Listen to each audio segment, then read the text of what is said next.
This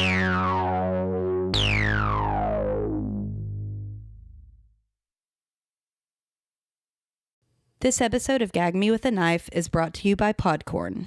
Podcorn is a marketplace connecting podcasters to amazing podcast sponsorship opportunities such as host read, ads, interview segments, topical discussions, and more. And who doesn't like to make a little money while doing their podcast passion project? With Podcorn, there is no middleman, one of many things I love. Podcasters of all sizes can browse and choose opportunities right on the platform, set their own rates, and collaborate with brands directly. And you never give up any rights to your podcast. Podcorn supports and protects you at every step and makes sure you're compensated for the work that you do. Podcorn has been super easy for me to use. I get notifications through my email and can browse sponsorships that look like they might fit with Gag Me With a Knife. The process is super easy, and that's what I love most about it. You can click on the link in our show notes to sign up and begin browsing sponsorship opportunities. After listening to the episode, of course.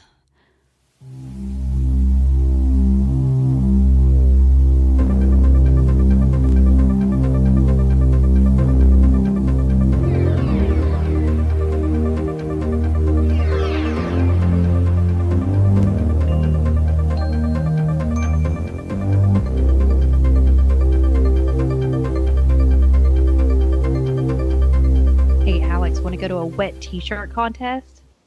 Ooh, rock on. Let me grab my bra and Kleenex. Hey guys, it's Alex and Emily again coming at you in a new episode of Gag Me With a Knife for a spring break special episode. We're going to be talking about Nightmare Beach, also known as Welcome to Spring Break, from either 88 or 89. Release dates are probably going to vary just based on the country, since this is like an Italian-American slasher. While I own the DVD that says Nightmare Beach, Emily has the original and priceless VHS copy. So why don't you dust that sand off and let's see what the back of the box says. Puns. Okay, yeah. Yeah, like he said, this is the Welcome to Spring Break VHS. Spring break is usually the time for an old college tradition, hitting the beach for a little sun, surf, suds, and wet t-shirt contest, a nonstop party of the wildest kind. But this year, there's a difference. This year, one of the local bikers, Ed Diablo, has just been given, quote-unquote, the chair. His last words, "I swear I'll come back for revenge," which could explain the mounting body count of grisly murders being piled up by a terrifying biker with a shocking way of killing his victims, more shocking even than the electric chair. His targets are pretty girls, peeping toms, anybody who gets in the way. Local authorities like the sadistic police chief, the town's alcoholic doctor, and a sinister minister keep the killings under wraps while the rest of the town is removing theirs. It's a spine-tingling, thrill-a-minute adventure as Gail, a victim's sister, and football star Kip single-mindedly run down the mysterious biker from hell with a rowdy madness and maximum exposure of spring break happening all around them. Yeah, you heard that. Yeah, sinister minister. Sinister minister. Oh my God. So your thoughts? Sorry, I was like still reeling off of the back of that box. Oh, it's amazing. Yeah. So yeah, while this is late '80s, it's got a total retro VHS vibe to it, and that might just be the Italian influence of the movie. But I did love this. I really did enjoy this movie. The music by Goblin is outrageously good. We've been Goblin stans for decades. Yeah, I saw him. Oh my God, I hate you. Yeah, I don't think I've talked to you about that. It was a really good show. Yeah, we're gonna talk about that later. The overall scenes in the movie they're quite good. And there's just so many wet t-shirt contests. And these swimsuits that are just super high on the hips, they might as well be overalls. And while the special effects were kind of lame, like some of these deaths looked like they were just lighting Cabbage Patch dolls on fire. It's still pretty fun. And Wolf Zaddy, John Saxon, makes everything better. What about you? Yeah, I hadn't seen this in a while. I saw it like a while back, but and I hadn't really revisited it because I remembered it being kind of more. In my mind, it was more. I don't know why. I thought it was like more serious, and it did feel more like a giallo than a slasher movie. So it's more in like that category for me. But when I watched it again, I was like, it's not serious. Like, it's like total, like, well, I think it's a little misplaced, but it's got a lot of like Porky's style to it, or it tries to have like a Porky's kind of vibe, which I feel is misplaced with the rest of the vibe of the movie, which I think their vibe they were going for was like Porky's meets sadistic, like, I don't know, meets like Henry even though that movie wasn't out, but it feels like it could have been called Prosciuttos. Yeah. You hate me. Yeah. Well, it is. Okay. Henry Portrait of Serial Killer is like really, really, really dark, like, and serious. Understatement. And I mean, it's like one of the darkest movies I've ever seen. But it really did feel like it was that, even though that movie wasn't out. That movie, I don't think it was. Was it? I don't think it came out to like the 90s. I think it was a 90s thing. Anyway, but it was felt 86. Okay, well then it was already out. So then maybe that makes more sense because it felt like a really serious vibe mixed with like, we're just going to push in this like teen comedy element for. Yeah, there was a lot of comedic elements. That one guy that was always pranking himself with fake wounds and like but also stealing all the girls' wallets. I assume was the same person. I don't know. I think it was, and then they kept showing all these drunken people being arrested all the time, and they were just raucous and drunk as hell. And like, I think that, and then we'll get into maybe later this rando girl that's like a massage therapist and like killing all these like. I don't know if she's a hooker. She's a hooker, yeah. I didn't know she was a prostitute, sex worker. I didn't know. Well, I guess PC term would be sex worker, but yeah, back then I think she would have been termed a prostitute. I just couldn't tell. I mean, because I didn't know if she was like a random spring breaker. Well, I think it's supposed to be obvious. I think that's where I like prove my point. I think it was supposed to be obvious that she's a prostitute. But like that she's saying that she says she's not, but it just doesn't work because it's like half the vibe of the movie just doesn't work for me, and I don't think it works for many people that I've heard talk about this movie because they all kind of say the same thing. It's like, yeah, it's a slasher, but it's like got this weird vibe. I don't know. It's either like too serious to be a slasher, but it's too silly to be like a giallo. So it's kind of like in the middle. And it's also a little late it's late in the game for both of those subgenres. Yeah. So and it's like and anytime that John Saxon's on screen, it's almost over the top serious, like way slow and serious compared to the rest of, there's nobody being thrown in pools left and right when he's around, and all that. Yeah, and he's supposed to be like sadistic. I guess I didn't really get that he was like a bad guy until the very end. Like I didn't get. I mean, I knew he was covering shit up, but like I didn't really like feel these like I got that he was kind of crooked or whatever, but like I didn't really understand how bad he was till the end when like the motorcycle gang is like, we're gonna kill you. Like I was like, oh, he's supposed to be bad. Like I knew that they were covering it up, but in my mind I just figured it. I thought it was okay. Like the way it was being presented was in a way that it seemed it didn't. I don't know. Like I said, I don't watch these movies for like to get deep into it. This isn't like fucking Sigmund Freud, but like but at the same time, you expect they're going to be like really forthcoming with what so far over the top with what they're trying to do that you don't have to read into anything. And so like you're sitting here on like a very surface level watching a movie, and then when they throw in stuff that's like, oh, you weren't supposed to think that, it's like, well, I'm not watching like Insidious. I just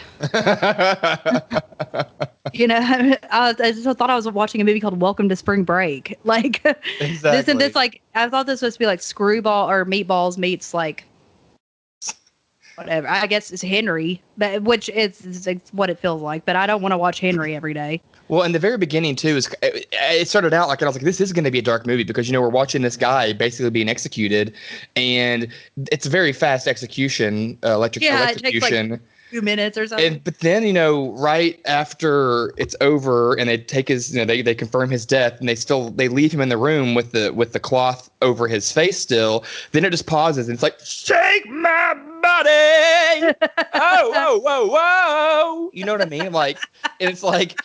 First of all, then that song morphs into a total bop. Is it Kirsten or what? I think that's who sings it. It's just one name. I don't know. It was hot. I loved it. But at the same time, I'm like, this isn't timed right to be over like this dead man's face. Like, what's happening?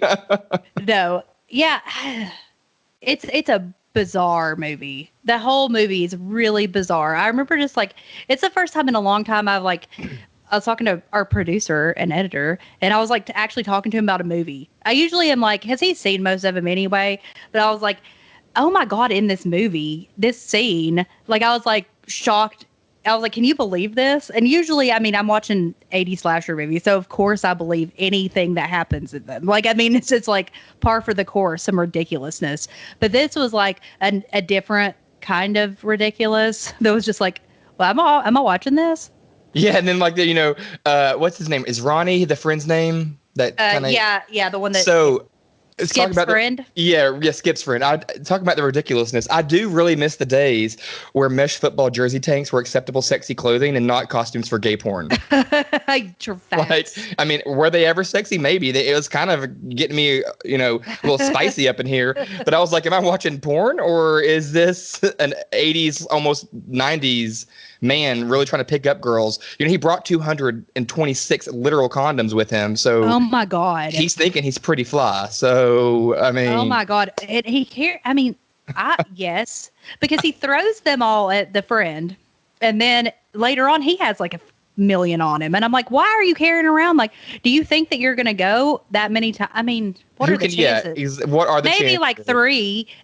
Just, I mean, like that would be being really safe, just in case one broke. This isn't to go twice. So this is just in case. Like you're going out with some random girl. You're not gonna fuck her 12 times. And this might date me a little, clearly, but like I don't really remember when condoms were in the shapes of ovals, and I thought they were like circles, like like little Wonka candy coins or something. And they looked like really thick. Like you know how like, I mean, I haven't seen one in a while, but like, Veen, I don't know.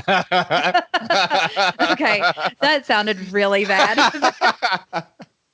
I haven't either. Don't worry. But I mean, like they're not like solid like that. It was really weird. Like I mean, they're usually like thick. You don't want like I would assume. I don't have a dick, but I would assume you want a real thick condom. Yeah, I mean that's why they call them like bare natural and like. And like ultra thin. It's like wearing nothing and all these things. Yeah, you're not trying to like wear an actual balloon on your dick. Oh my God. Well, unless you're or it could be like, in Coneheads, they use condoms for chewing gum in the movie Coneheads. That's true. Maybe he had some on him to use and then some for chewing gum. Maybe he was, maybe they were flavored. Yeah, he was real gross also. Like I couldn't stop looking at him being like, ew, like his face. Ew. Well, his attitude too. Like when he looked at I love the main girl. I think she is so pretty. She was in Sunset Beach. Yeah. Soap star. Yeah. I think she was also in Bold and the Beautiful. Yeah. She was in a big one. She is so pretty, so gorgeous. And I like her character a whole lot in this movie. Yeah, me too. But when he looks at her and he's like, you'd be a lot prettier if you smiled more. And I wanted to be like, oh Lord, little bro here. You need to like pack in the patriarchy a little bit and like oh God, I thought I was over those days, but nope, they still around. Oh God, I don't know. Well, okay, for those of you who haven't seen this movie, this serial killer, or he's not really a serial killer, is he? Oh, Diablo. Diablo, yeah. Diablo's not really a serial killer. So basically what happens is he's the leader of this motorcycle gang called the Demons. And then, like, I guess the mayor and everybody kind of like a girl died like a year ago. Yeah, which is Gail's sister. Yeah, the girl we're talking about. And they're basically trying to pin it on this gang, 2 birds with 1 stone, like, limit the tourism and all the sex and the teens debauchery, and then also put an end to this biker gang. So, it is. Well, they wanted the tourism. That's why they did it. Well, that tourism, yeah, but they didn't want like the sexy sex. Oh, yeah, like the sex workers. All of that. Well, yeah, all of that. So they were trying to like figure out a way to like keep the beaches open and not be eaten by Jaws, essentially.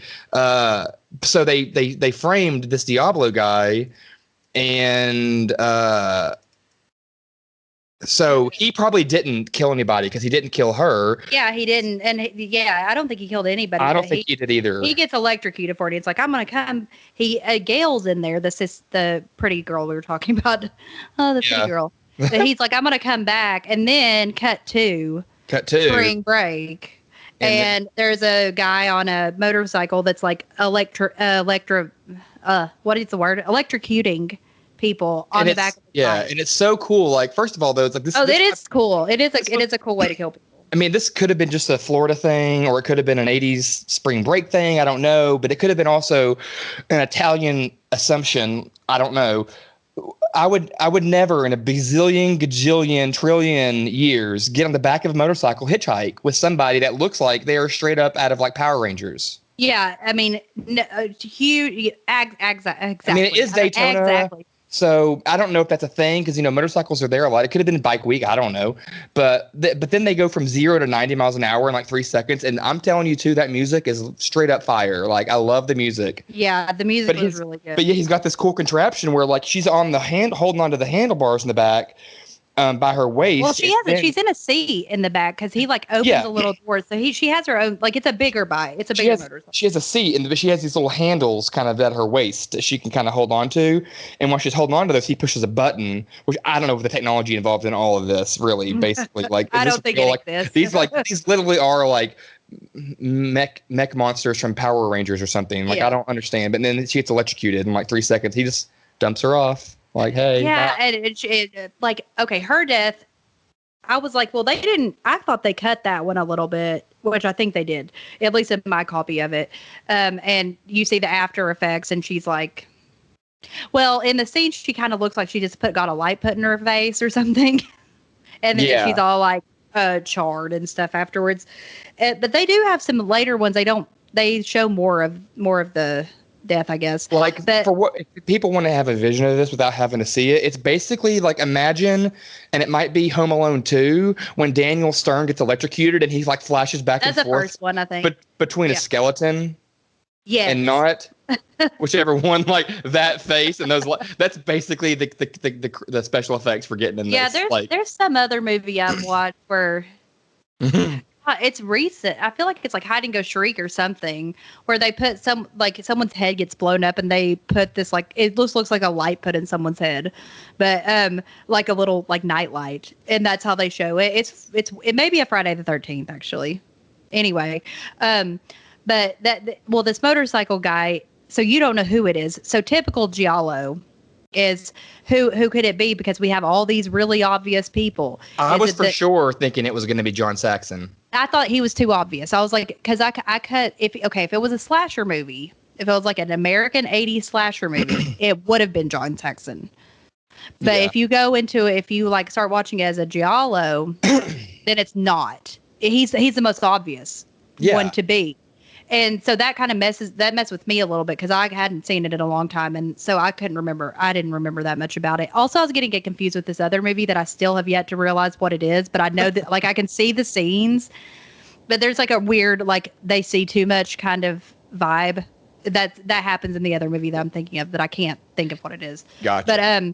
But there's like they see something and they're not supposed to. And it's also a cover up movie, which this is. Because John Saxon and the doctor are covering up. Oh, because Diablo, his body leaves the cemetery. Yeah, and so that's why they're like covering that up because they don't want the tourism to stop. And not the doctor? There's somebody. It's not the mayor. It could be. I don't know. One of these men involved in the cover up, and he's the one like shaking and crying on the phone. I'm ruined. That's the doctor. That's the okay. Doctor. He looks like damn Bill Barr. I'm just saying. Oh, he does. Like I was like, because I as usual, was pretty wine wasted watching this, and I was like, "Are we watching? Is the impeachment trial happening? Like, why is Bill Barr on TV?" Yeah. Well, you know what? The mayor, he looked like a typical politician. Well, and then the cops, all these cops in this movie were clearly terrible. First of all, too. John Saxon aside, like, what about when that guy was pretending to be a shark in the water and he just pulls out his gun and starts shooting him? God. I'm like, first of all, when I saw that, I was like, you need to be careful. Yeah, who is the cop? Who gave the cop any authority to shoot sharks at point blank range? Yeah, if it was a shark. I mean, even if it was a shark, why are you shooting it like right there, like with a handgun? It just didn't make any sense. He's like, hold on. He's like, spreads his legs. Oh, yeah. When the guy gets out, I was like, you are a really bad shot, police officer, and you are what? Yeah, I was like, dude, you just almost died. And he goes like, dude, it's just a joke. And I'm like, wait, like you really like, did you hear him talking about all this? Like, did you know you were being shot at? Yeah. It was just, the pranks were a little out of control. And Yeah. Yeah, they were. Yeah. What was his first prank? What was that guy's? It was not the He shark. he wasn't. Oh, He he's had pretending to be dead with like a burn in the pool Yeah. floating. Yeah. Yeah, and then his second one might have been the shark, and then his It third one was was. he stabbed his hand at the bar, Yeah, and it wasn't like his that. real hand. Also, these are not like this is a typical someone being like, "It's a joke." Well, it's not funny. It's not funny. So I don't like. It's like faking suicide on like April Fools. like it's not. These aren't pranks. Like people think you're dead. Like this is like not a prank. it's like being like, no offense, but like you can't. Like, what are you doing? Like, What are you but I'm doing? about And, to like, offend you. Are you gonna be laid? Trying to be laid. Are you gonna be laid? Are you gonna be late? Are you? What are you even hoping for? What's your dude? end game? What's your end game, shark? Right. Dude? I mean, like, there's not like a superlative at the spring break for best prankster. I mean, I wish. I mean, I wish Like, too. I mean, I was thinking though. Okay, I was trying to think of it with Porky's, like a Porky's mindset / Revenge of the Nerds. So instead of rose tinted glasses, you've got Porky's glasses. Yes. Yeah, and I guess rose tinted would be a way to say that I'm looking at it from a Porky's perspective in my life. That didn't even make any sense. Okay, I like the movie Porky's, so it's not like I'm looking at it. Yeah, I love them. But like, is Porky's the one with Kim Cattrall howling like a dog? Yeah, yeah. Okay. And the second one is really good too. Is the next day. Porky's Revenge. Oh, that's the third one. Meat. The boy's deformed. Sorry. Oh yeah, that's Meat, and I guess he's in all. I think he's in all three of them, but the third one's not good. Anyway, but okay, so for Revenge of the Nerds, it's like, what is that guy doing? Like, he is a nerd. Like, he's not gonna get laid? Like, what? I guess I don't know. I don't know the agenda. I never went to Panama or Daytona or anywhere for spring break in college or high school. Really, like I didn't do any of those things. I don't know the agenda. I thought the agenda on spring break is to get laid. I don't know. Well, I did go somewhere on spring break in senior year of high school. I think it was, you remember, and maybe it was summer. I don't know, but I got really homesick. Oh my God. I did. I hated it. I wanted to come home. I want to go home. I want to go home. I was basically like that girl because I'm not even going to talk about that. I was so irritated. Yeah. Anyway, so back, God, I just got almost really mad again. I almost said a whole bunch of names of people. Adults, like, I mean, and I'm an adult, but I mean, like, grown-ups compared to me, you know, like parents. Yeah. Okay. So anyway, yeah, I guess. So, okay, we're talking about the middle of the movie. Okay, so all this stuff's happening, and then at the end, you find out it's the priest who's been in. Okay, I guess he was a layman or something because he had a wife who died. Because first I was like, what priest has a kid? Because he's like yelling at his daughter at the beginning, who that plot line turns into nothing, by the way. Yeah, like kill her. Yeah, he has a daughter who's like hanging out with, it's not even the bikers, by the way. It's just like she's being rowdy. I guess, she seems like she's in high school, or she's portrayed to be like I think she's still living at home. I guess. But he's like, oh, you can't be out here drinking and blah, blah, blah, blah, blah. And she's like, oh, I want to do what I want. I'm a teenager. Live my life. Yeah. I was just like, well, how does he have a kid? And then I was like, well, and then I remember that Golden Girls episode where she almost has sex with the preacher or priest. And then I was like, okay, well, maybe it's that kind of situation. Because I was like, he can't be married. Well, and what's weird about him, too, is, he's been seen reading the Living Bible. And so the Living Bible is basically like paraphrased of the ASV of the Bible, which is a pretty accurate translation. Sorry, I'm going into my little, like, whatever. I used to, like, study theology and all this stuff. But, it's pretty much opposite of the New American Standard, which is basically a word-for-word kind of translation. So I'm really curious as to why he's doing this Living Bible and then killing all these people. Like everything about his person and his personality just doesn't make sense to me, I guess. Well, that's the part that's very. And he's 700. How does he have a 16-year-old daughter, 18-year-old daughter? He's 700. Like, I don't even know. Viagra wasn't around then. Facts. I mean, well, I don't know. Ask your dad. He was 50. He was 55 when. Yeah, but not when you were 18. Oh, facts. He was 75 for like my whole life. Yeah, yeah. Your dad was like in his 70s when you were a teenager, so I don't know. Duh. God, I didn't mean to be rude and say like ask your dad, but I mean for real. No, though. I get it now. That makes total sense because like that was my life. Hello. Yeah, I was like, wait. Wait, Alex. Like old. Are you the pot or the kettle in this conversation? Yeah, I mean, what I didn't think it was believable. I didn't think any of it was believable. So I mean, and did we ever come back around and find out where this guy's body went? Because the whole movie, the reason the police officer and the doctor are like freaking out is because the body of this Diablo character is missing from the cemetery. So that's their reasoning. Is it not their reasoning for for at least covering up the murder?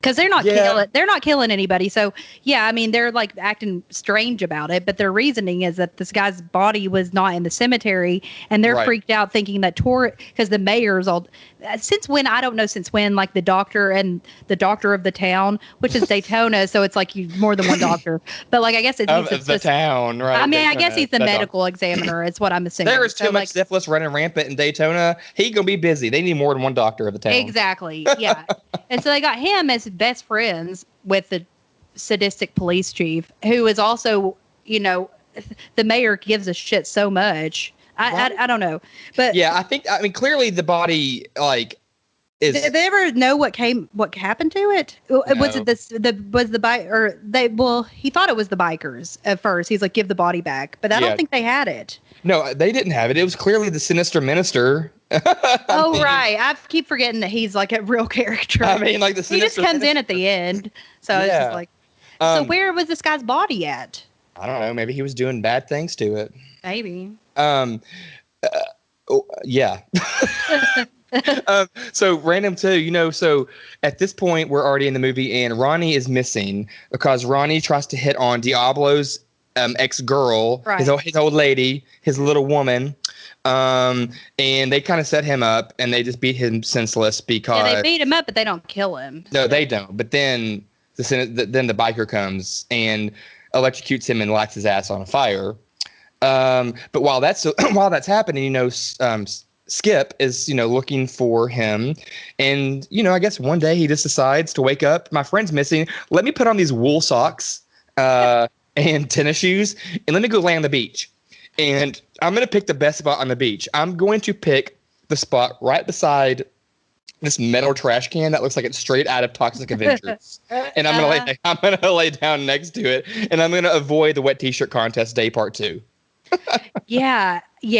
I was like, if this guy was like a party, party animal, like he's supposed to be portrayed, then wouldn't you think that he would get missed? Like, I mean, wouldn't you be like, oh, I get it. I would assume he isn't coming back because he's getting laid. Yeah. Like, wouldn't you just and you can I don't even know why this Skip even went to the beach because first of all, he is a total like Debbie Downer, I think. And he's so like, yes, during the wet t-shirt contest, just doesn't care. Yeah, Ronnie's all like, whoa! Like you could probably like his boner is bouncing probably. And then Skip just puts on his little aviators and kind of like he's like nodding like he's trying to pick up somebody across the room in a jazz bar or something. Meanwhile, Broseph over here is like, woo! Yeah. Like they're just total opposites. And I just don't even understand how they're even a thing. Well, that's because they were football roommates. That's right. I keep forgetting because, Yeah, they played football for college and I guess Skip fucked up the big play or something. Big game in the Orange Bowl or something. But at the end of the day, too, part of me also had I had slight wonderings if maybe Skip was into Ronnie a little bit. Because then they're at the police station trying to this is like when there's 3 scenes back to back where somebody walks into the police station and they give these out of nowhere descriptions somebody's missing. It's so. Well, when Skip goes in there the first time, they're talking like this, they're getting kind of angry, and then what's he look like? And then all of a sudden Skip goes, he is 6 foot, 175 pounds, wearing blue and white striped shirt with a red tank over it. Like, wow, bitch didn't stutter. I think he has a big old broner for his best friend. Yeah, no, facts. Facts. When I saw that scene, I was like, I remember thinking do I? Because when he started saying that, I was like, my mind didn't go there. It went to I wonder if I would be able to, if I had to if someone asked me how much my friend weighed, like if someone asked me what my friend looked like, my first thing would not be their height and weight, even though I know that's what like on a missing poster or something, but that wouldn't be where I went. Like I wouldn't be like 6 foot something. I'd be like, he's like if someone regular described me, looking. They'd be like, she a huge bitch and she looks like Cousin Ed. I think his hair has gotten pretty long. Yeah, like, oh God, in 3 days I'm at the 1-year hair anniversary of my last haircut, which is wild. God. It's like beyond the Wolfie days of high school. It's beyond Dorothy Hamill stage. Alex looked like Dorothy Hamill in high school when his hair grew. Whatever. My favorite photo ever, though, I think we're at one of our friends' houses, and like you see me in the middle of this group in a black and white photo, and my eyes are glowing because the flash hit my eyes only, and it kind of looks like I just popped up like out of like a prairie dog hole, and I'm like, oh, or something. It's like a total Japanese horror movie. Oh my God, good old times. But yeah, I don't know. I just feel like, I don't know. He looks like a regular person. I don't know. And he was wearing a shirt. Like I would not. I was like, no, honestly, I thought about it when he said that. I was like, I don't ever know what people. I could never. I would be such a bad witness if someone like went missing. They'd be like, what was he wearing last? Even if I'd been with them all day, I'd be like, I don't. Shirt. I know what. I know what boxers my husband wears every day. I could go down to that. I know down to his socks what he'd be wearing. No, I don't care. But that's why unless you look hideous, and I like it. Like I never notice unless you look dumb, and I'm like, you want to talk about looking dumb real quick? Then let's talk about that peeping Tom. I think the hotel clerk when she finds him dead and his tongue is like lolling out of his mouth like a puppy or something. I was like, I was screaming. I was laughing so hard. Yeah, and by the way, okay, so that was the girl. Okay, were we talking about this already, or were we just talking about it before we started recording? Both. Okay. Well, the one that's supposed to be, we were. Okay, the prostitute. Her name is Kimberly. Okay. Well, I'm saying this is the same girl. So. Yeah. I mean that all 5,000 of our audience members are not going to know that. Just kidding. There aren't that many. Well, maybe there will be. I don't know. Anyway. Okay. So. He's been watching her give quote unquote massages. Oh my God. It's the biggest hole in the wall I've ever seen. Oh my God. Like you could glory hole. It's so literally big. Is as big as a whole dick. Like a whole dick, a whole bottle of champagne could fit through that. So like this person needs to be watching Psycho, taking notes from Norman Bates, because like you can literally fit a whole dick through this hole, and he basically stuck his head through this hole like freaking Jack Torrance in The Shining. It's that big. I did think her death was cool though. Her death was so awesome. It's the most giallo-y type death in the movie. It's the coolest. It's the coolest death, and it's like has the best. It's the second coolest for me, but I like the actual death, but like the setting around it, like, the setting's so cool. The coming from above with the hand, like, we were talking about making our logo, a girl like on her knees, a blonde girl on her knees with a big hand and a knife coming in and gagging her. Like we were talking about that when we were, so this right here was that, except it was a live wire instead of a knife. Like it was the coolest. It was really cool. It was artsy. I don't know. I really, really definitely enjoyed her death. Like she gagged on a wire. And also the setup for that was cool. Like usually with my ADHD, I will get so, and with it, I mean, my ADHD's gotten worse as, I think, and I blame like television and like streaming services on it, honestly, like for getting worse, because it like you're so used to every second something different happens. And TikTok did that too. TikTok not ruined ADD. Well, I don't really watch TikTok. Well, videos, stories on Instagram, any of that stuff, they make you, they're like 10 or 15 seconds long only. So every 10 or 15 seconds we're expecting something else to change. Yeah, I haven't had to. So I totally agree with you that. Yeah, I don't have to because I should have to train myself to be able to pay attention for like longer than 15 seconds, but I don't have to, because it's like with TikTok, and I mean, I don't really watch TikTok, but I've noticed even with shows, and they make them this way now. Like they have like they make sure even in horror movies that they have a certain amount of seconds before something happens. And if it's not like a jump scare, then it's like some kind of other shift where you like your mind. I mean, like they think about this kind of stuff when they make TV shows and movies and everything else. Well, they didn't used to have. I mean, I don't know if they. Well, I mean, I don't know if they even thought about it, but they didn't have to because people were expected to, be normal human beings and be able to sit through. I mean, I should be able to sit through a minute of suspense. You should, and and I'm not good at it anymore. I used to be really good at it, but I've noticed I've 20 seconds. I'm like, should I pick my phone up? Do I have a notification? Should I it's just so dumb. Me and my husband both do it all the time. We just talked about it the other night how we are constantly multitasking. It's and even it's just so bizarre. Like I'm always looking and I play a video game and I have a loading screen. I'm like, shit, what do I do for these 30 seconds? The loading screen. I'm like, I gotta go look at my phone. I gotta run to my computer. I gotta refresh a web page. I gotta it's so weird. It's bizarre. But this scene actually caught what I was trying to say. Yeah. This scene actually kept my attention, and it did go on.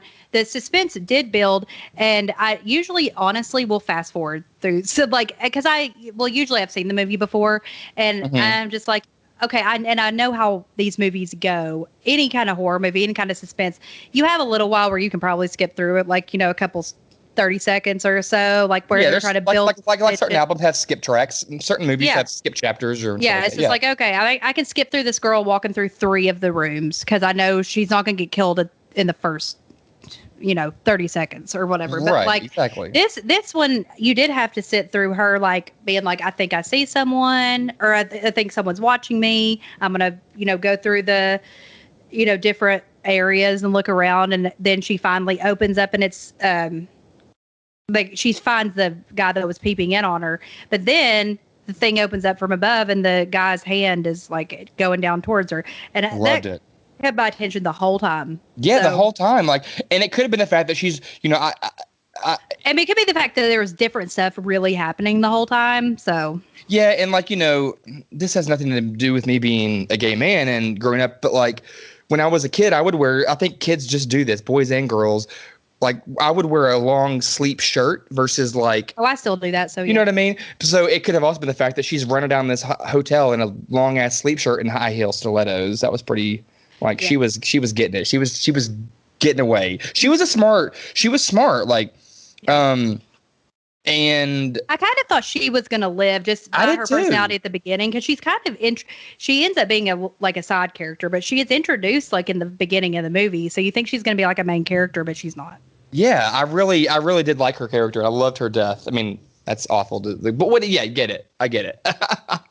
But then we realize there's another girl that just shows up out of nowhere looking like Taylor Swift from the 80s. Yeah. And this is where I texted Alex last night because I was watching it. And I guess, my mind did go somewhere else for a minute. Because when I came back to the, it couldn't have just been that long, but I felt like it was, because when I came back to the movie, I looked at it and I was like, what the fuck is going on? And this girl that looks like Taylor Swift is just getting burned to death by the motorcycle guy. And I was like, what? I was like, who is this? And I was like, so I texted Alex and I was like, what did I say? I was like, what is this burning girl or something like that?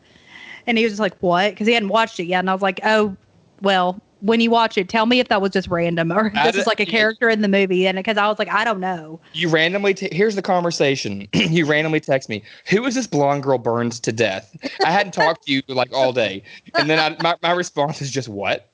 And then you say, oh, okay, guess you haven't watched yet, but I have a legit question. And I'm like, what movie? And you say, welcome to Spring Break. And I was like, oh, we're watching tonight.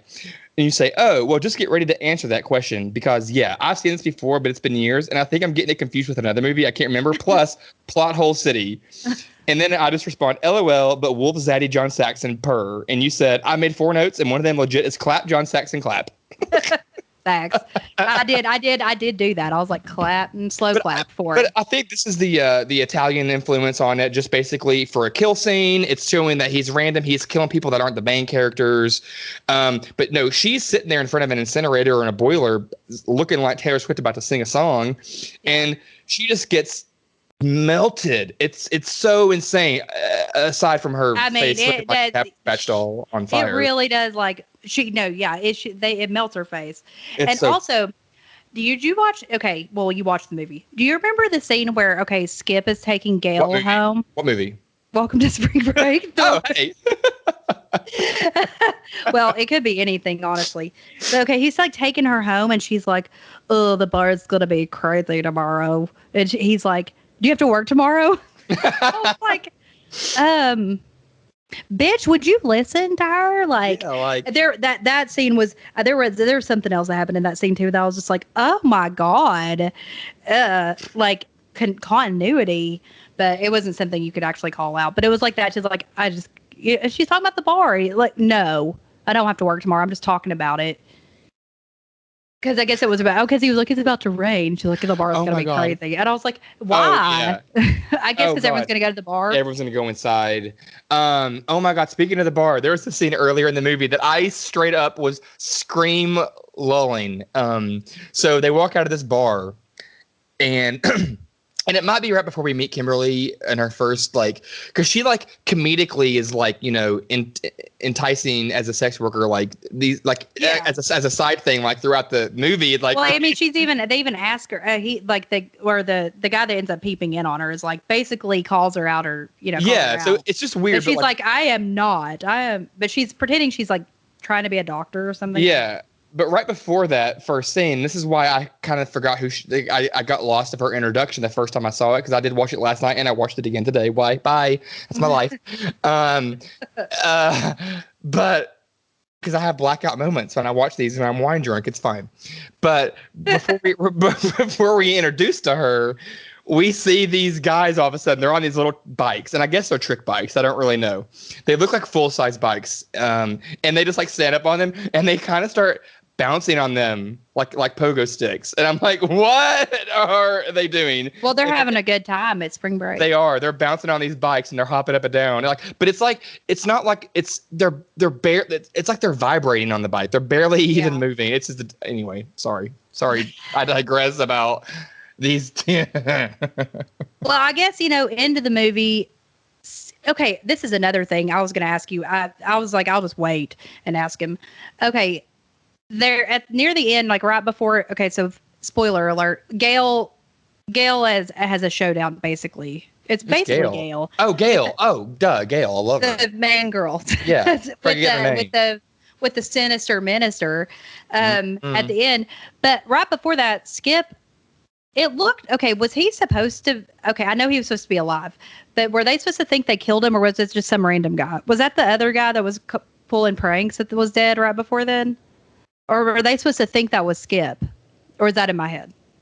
No, I'm pretty sure it was Ralph, the prankster. Okay, well, he looked a lot like Skip then, because I looked at he does. He does. Because he's blonde. I mean, people always joke that all blonde girls look the same. Well, all blonde boys at the beach in the 80s look the same too. Yeah, facts. So he was strangled or garroted or garroted. How do you say that word? Garroted. He was that. Yeah. He was that. I do know how to say that word. That's sad. Yeah. That's sad. So this movie basically you're either garroted, electrocuted, or lit on fire the whole movie. And except for the doctor who shot himself. Right. Yeah, because I'm living a lie. Or whatever. But he had to garrote him, I guess, because that's how Mary, which is Gail's sister, was killed, prior to the film off screen. And then is that I don't ever know. Yeah, she was garroted, and then Diablo then was electrocuted. So then that's why they're thinking it could be a supernatural haunting or whatnot. Because it makes sense to do the electrocutions and the fire, because that makes sense. That goes along with electric. Yeah, they were wicked. To be a slasher when nobody was actually slashed was pretty fucking smart. Yeah, it was. Yeah, and the deaths were good. It's just, I guess my final thing that I would say on it is just they just, like a lot of movies, when I talk about slasher movies, I realize I say this a lot. It doesn't know what kind of movie it wants to be. It doesn't know what it wants to be. It really does. Trying to be that new movie, that new slasher that does have a combination or does do something different.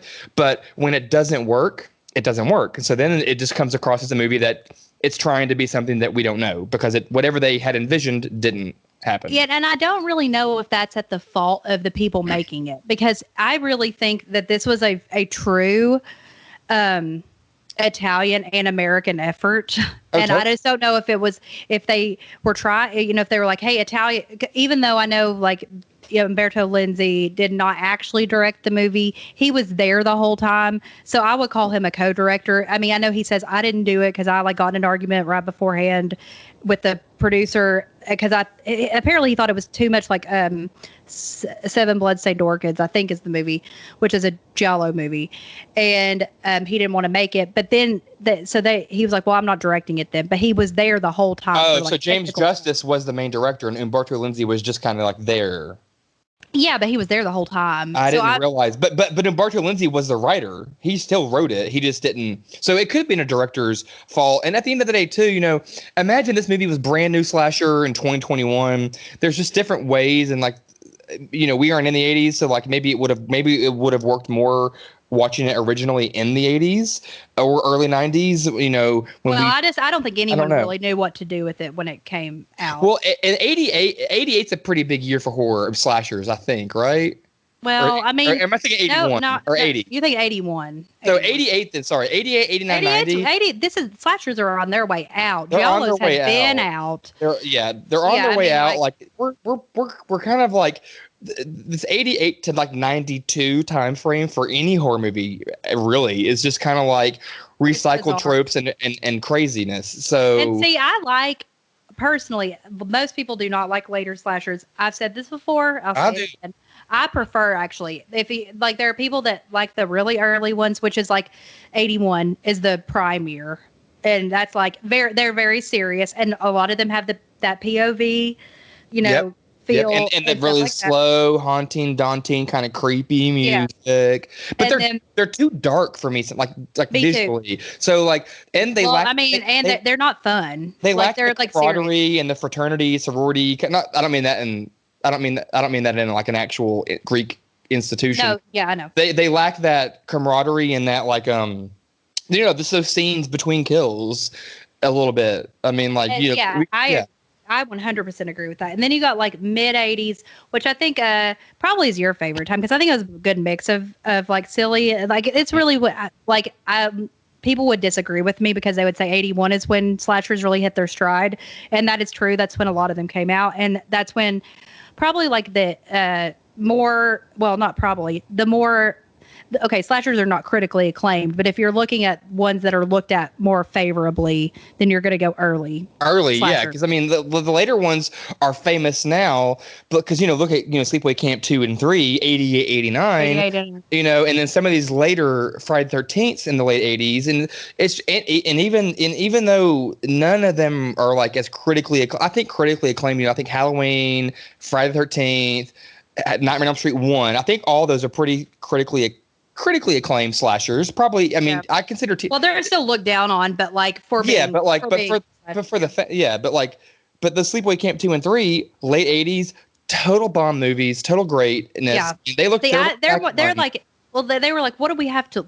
In my mind, I like the late 80s ones because they're like, what do we have to lose? Let's just go fucking nuts and do this crazy shit. Kill people, show tits, and make some money. I mean, Slumber Party Massacre 3 came out in 1990. Oh, I know.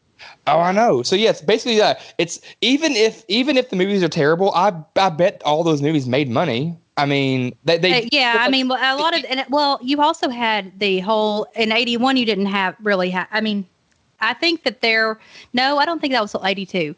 81, you didn't have the straight shot on Shittio, straight to video releases. And so, you're right. You were expecting production value. At this point, I think this movie had, comparatively to, I've seen some real bad shit from the late 80s. Oh my God. Like Black Devil Doll from Hell. The cinematography in this was really good. Well, it did. It just felt like it was like too silly, like I said, too silly to be a giallo. Yeah. And too serious to be a slasher, and too late for either of those genres to really like gather steam. But you know who didn't give a fuck about any of those things? Ron Saxon. Yeah. Those piercing eyes. Ugh. No, but Goblin slayed the music on this movie. You know what? I did not. I loved it. Honestly, I'm gonna be real. I did not know they did the music for this. I didn't either until But I recognized the name on the soundtrack was the guy the guy from Goblin. So yeah, it was like Claudio. Yeah, whatever his name is. Yeah. Claudio Simonetti. That's right, Claudio Simonetti. Yeah, we probably butchered it, but yeah. But yeah, they slayed the score to this, and then this had some good music in it as well. Kirsten. Again, huh? Kirsten. It's a one girl group. Whatever. Well, and Kirsten, she also kind of sounded a little bit to me like the lead singer of Yazoo or Yaz. Her name was Alison Moyet. Yeah. Especially in the opening scene where she's like, "Touch my body" or whatever. Like, because she has this. She just had these vocals. Like I'm gonna find that song because it was a bop. Yeah. So okay, score. Write it. Score. I'm gonna give it. Okay.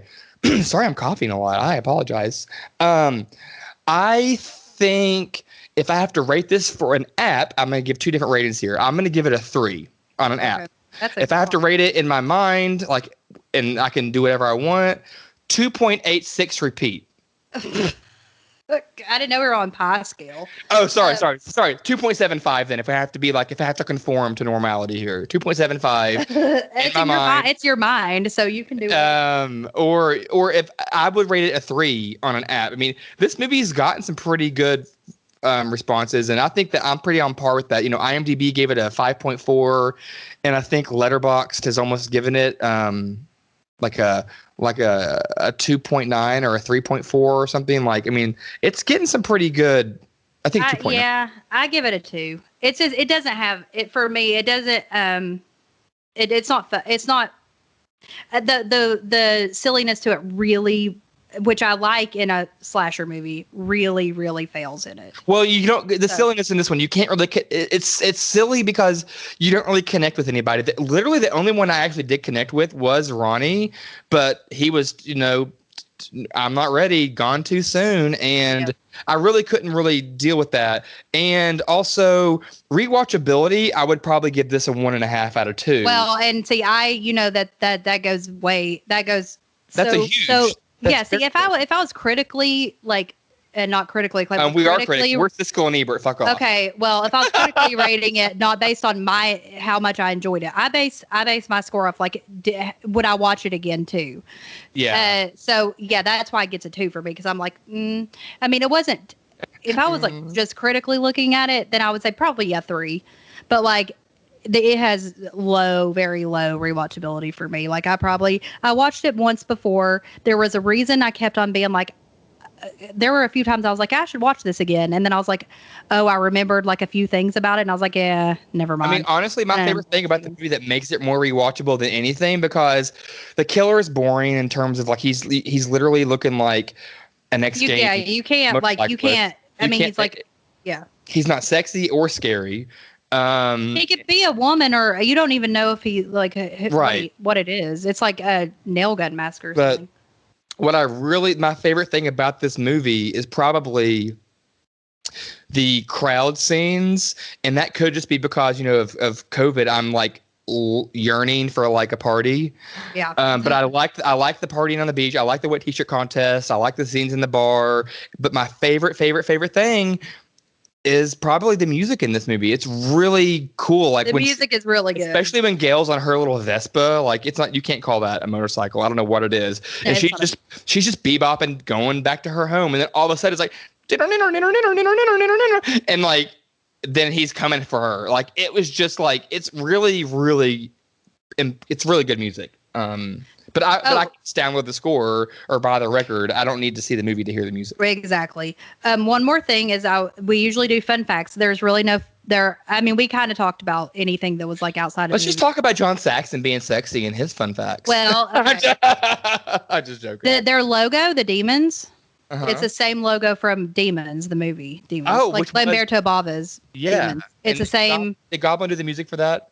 No, he didn't. Now, But I was when you told me this was part Italian, part American, and their group was called the Demons. I immediately thought of Demons 1 and Demons 2, like those Italian movies. Those are fantastic. Oh, it is. It actually is the same guy from Goblin that did the music. I didn't know that. Oh, I did for Demons. Yeah. Okay, cool. Okay, so I was wrong. Excuse me for living, but I don't know if but in this and in Demons, I feel like it wasn't with Goblin. He did it by himself. I agree. I think it was Claudio Simonetti. Yes, but it was for this and Goblin. If I recall, Goblin didn't do the music for Welcome to Spring Break. It was this one guy. Yeah, I think you're right. I mean, it's a guy from Goblin. Yeah. Yeah, it was because it was him. It was him, not him. He's done a shit ton of stuff. Yeah, he's done a lot.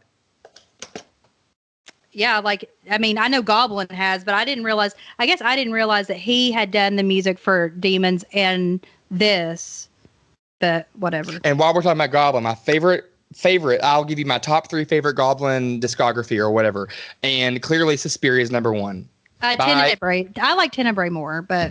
I like Tenebrae. It's pretty good. Well, okay, that's not true. I like Suspiria as a whole more, but Tenebrae, the song, is better than Suspiria. I got you. Well, but yeah. I think that, and so Suspiria for sure. Tenebrae doesn't rank. Dawn of the Dead is probably... Dawn of the Dead's number 2, and I have a tie for number 3. It's either going to be Phenomena, which is in America called Jeepers or Creepers. Creepers, with Jennifer. Oh, of Connolly. Thank you. I do not like her. But I love that soundtrack. But then Profondo Rosso, is that how you say it? I think Profondo that was a great soundtrack and an honorable mention. I think that one's better than Phenomena.